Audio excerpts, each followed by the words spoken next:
पवित्र आत्मा की आवश्यकता। बाइबल में दानियेल अध्याय 1 उसकी 8 आयत में लिखा, परंतु दानियेल ने अपने मन में ठान लिया कि वे राजा का भोजन खाकर और उसके पीने का दाखमधु पीकर अपवित्र ना होए।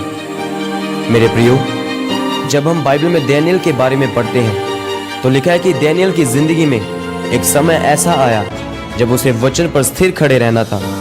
जब हम दानियेल अध्याय 1 उसकी 4 और 5 आयत में पढ़ते हैं तो लिखा है कि राजा ने आज्ञा दी कि उसके भोजन और पीने का दाखमधु में से दानियेल और उसके साथियों को खाने पीने को दिया जाए, और इस प्रकार 3 वर्ष तक उनका पालन पोषण होता रहे। परंतु दानियेल ने अपने मन में ठान लिया कि वह राजा का भोजन खाकर और उसके पीने का दाखमधु पीकर अपवित्र नहीं होगा, क्योंकि उसको पता था कि परमेश्वर के वचन के अनुसार दाखमधु पीना और कई तरह का मांस खाना मना है। दानियेल उस समय वचन तो नहीं बोल सकता था, लेकिन उसको पता था कि ये वचन पर खड़े रहने का समय है। उसने कहा कि मैं ये नहीं खाऊंगा जो परमेश्वर ने मुझे खाने के लिए मना किया है। मेरे प्रियो, एक बात हमेशा याद रखें, आपको ये पता होना चाहिए कि कौन है जो आपको आशीषित कर रहा है। वो है पवित्र आत्मा जो आपके जीवन में काम करता है, परमेश्वर के स्वर्गदूत जो आपके सपनों में आते हैं, एक आत्मिक दुनिया जो आपके साथ है। बाइबल में लिखा है कि जिस पवित्र आत्मा ने प्रभु यीशु मसीह को मुर्दों में से जी उठाया, वही पवित्र आत्मा तेरे मुर्दा जीवन व्यापार को क्यों ना जी उठाएगा। आज सभी ये चाहते हैं कि पवित्र आत्मा हमारे जीवन में काम करे।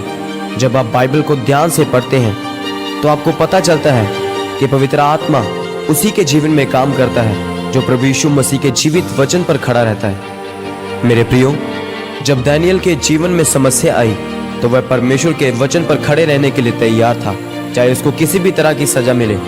उसी तरह से आपके जीवन में एक ऐसा समय आता है जब आपको वचन का अंगीकार करना होता है। कुछ सालों बाद जब उसी राजा को सपना आया तो उसने बाकी ज्योतिषियों और जादू टोना वाले लोगों से ना केवल अपने सपने का अर्थ पूछा, बल्कि उसने अपना सपना भी उन्हीं लोगों को बताने के लिए कहा।